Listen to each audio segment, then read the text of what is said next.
Heto na nga guys, na busy tayo sa pag-prepare para sa ating mga bisita mamaya. O, di ba tuwing alas 6 daw yun? Di ako sure. Yan, i-celebrate natin daw ang ano guys, ayan. Happy Halloween sa lahat. At syempre, handaan din natin. Siguro mi-miss nila yun guys, no? Pero ito siguradong masarap to guys. Masarap to dahil syempre, binili yan sa Jollibee.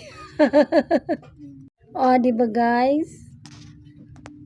Masarap talaga yan.